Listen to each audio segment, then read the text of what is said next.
This is John with Ridgeline Predators. I'm coming to you today with a quick little review of my first impressions of the goyojo gsr225rf. It's a 256 by 192 resolution. It has a 25mm objective lens. It has a 50 hertz refresh rate, which to me I feel like that's an industry standard. It's got a 1440 by 1080 OLED screen that you see. Very crisp, very clear display on this thing. It's got a built-in 905 nanometer infrared laser rangefinder, rated up to 1,000 meters. I can't confirm that because I don't have 1,000 meters to look at to confirm it. But I did confirm that it's pretty accurate. It's within 2 yards of my actual rangefinder, my handheld rangefinder. And it's a good name brand, so I feel like it's fairly accurate as well. It has a 3.5 optical zoom with a 1:8 digital zoom. This is how you zoom, the digital zoom right here. And you can optical zoom with this. But it also, messing with the optical zoom, it also fuzzes up or clears up the, it's basically, to me, I feel like this optical zoom is the focus point for your OLED display inside that you see. Let's see, it's well made. I mean, from what I can tell, it's a aluminum alloy housing. It's IP67 waterproof. It's got a recoil rating up to 800 G or 0.4 ms. It has an internal battery. It's an 18650. It's rechargeable with a C-port charger. Or you can run an external battery pack, and it gives you the option to run a gsr225rf battery right here. And combined with the 18650 and the gsr225rf battery, you get roughly 8 hours of runtime on it, which I'm not 100% sure on that. And you can also, with the external battery pack, you can run here. That'll help out a lot. I would probably do that to bypass the gsr225rf, just because they're so expensive and they don't last long for what they cost. You can get a battery pack off Amazon, 20 bucks. And with a battery pack and the 18650, you get 10-12 hours runtime off of it. It's got RAV, which is a recoil activated video.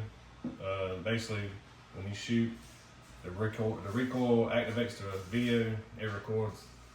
I haven't checked completely on how accurate this is, but it's either 5 or 10 seconds before and 15 to 30 seconds after the shot.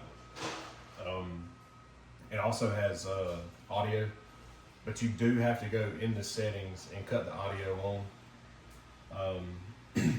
But that's pretty much everything about this. It has a 35 millikelvin thermal sensor, which I mean, it's not great, but on the other hand, this is a 256. It's not a 640, so I mean, you can't expect 640 internals on a 256. But to me, I looked at this scope last night, and to me, the clarity of this scope, it's probably better than some of the big name 384 scopes out there. I mean, it's a very nice scope for what it is. It's no slouch inside of its category. But the customer service is great with these people. goyojo, they do as much as they can for you. They're real nice, respectful. They're here to help you out, man. And no, they didn't pay me to give this review. It's 100% honest. They told me whether it was good or bad, you know. And I'm giving my honest first impressions of this scope, which I will be doing another video after I get to run it in the field and see how it actually holds up to the heat and humidity. I do live in the south, so we're going to see how well it holds up to that. We're going to see if the battery life is true. You know, we're going to see if it glitches, if it cuts off, you know, if it can, you know, withstand the abuse that, you know, coyote hunters give their products. You know, I mean, coyote hunters are rough on things. You know, everything gets beat. The gun, the scope, the tripods, everything. Everything gets beat around. They get wet, you know, dirty. I mean, that's just how it is with coyote hunting. And pig hunting as well. You know what I mean? They're just dirty sports, and you know, you got to have good equipment to withstand the abuse that they get put through. But I will say that the little bit that I have been able, I've had the pleasure to talk to customer service. You know, they seem like they care. They stand behind their product. They're proud of their product, which they should be. I mean, it's a very well built product. You know, at a very, very good price point. You know, in my opinion, you're not going to find any thermal scope that is worth a crap, that has ballistics calculator, a built-in rangefinder for sub $800. I honestly didn't expect much whenever I got this because it is a 256 resolution. But like I said, the picture is very crisp and clear. I can see 200 yards at my house, and I was looking at a deer last night. It was 193 yards, and I can see it crisp and clear. I mean, I can see it just as good as I can out of my high dollar scopes. I mean, like I said, this thing's no slouch. I mean, it's a great entry thermal for people that's trying to get in there to see if this is something they want to do, you know, or just a weekend warrior, somebody that gets to hunt maybe once or twice a month, you know. They don't want to spend a lot of money to have sitting in a closet or in a gun safe or something like that.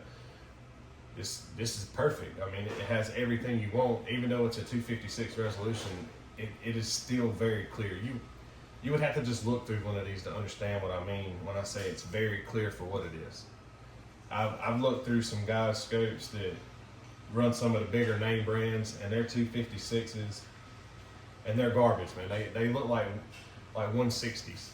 I mean, they're bad. They're grainy. They're blurry. And I'm not trying to knock anybody's product. I mean, because I'm sure everybody puts, you know, time and, you know, thought into their products and a lot of money. But when you have companies like this that comes out with a sub $800 scope and it outperforms all these big name brands, that you have all these big promoters promoting and things like that, and it's kind of bad. I mean, and two of the things that I really like about this scope, just offhand when I first picked it up, was the objective lens cover. It's very nice, very tight seal, tight snap.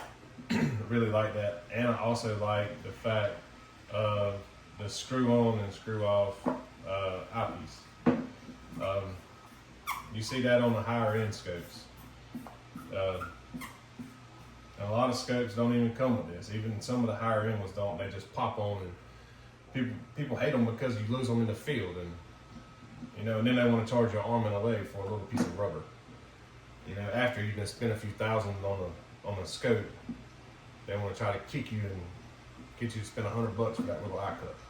To me, it's not worth it. But you know, when it screws on, that's perfect. I mean, you should never lose that. You know. And I think, don't hold me to this, I think they come with a 1-year warranty. I'm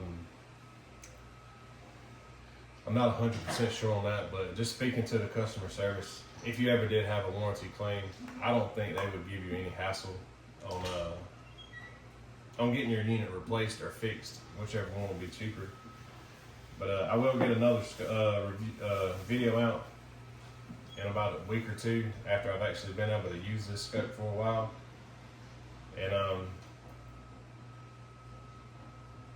And actually after I got to use it and see if if it does well, see if it glitches out or anything like that, how it holds up. See if it holds up, you know, to the humidity and the weather and the heat, and you know, and the abuse that I give my equipment, because I'm pretty rough on my stuff. So we'll see. Hopefully it's great. You know, because I really do like this. You know, I mean, it's light. It's lighter than everything, all the other scopes I've had. I mean, I feel like this is going to be a great product. But that's going to wrap it up for this video. And like I said, about a week or two, I'll put out another one. And after I done got a few hours behind this thing and put it to the test and things like that. Oh, one last thing before I forget. But if I could change one thing about this scope, it would be these scope mounts. I would 100% do away with these and put quick detach mounts on here. I'm probably going to order a set to run on this. The scope is 30mm tube. In case if anybody's wondering if they buy one and they want to buy a quick detach, it is a 30mm tube. And that's something that I would like to see Goyojo do, is do away with these and do a quick detach mount. You know, bump up the price a little bit. Even if you're still sub $1,000, I mean, it's still gonna be great. But that's enough rambling. I'm gonna cut this one out, and I'll see you on the next one.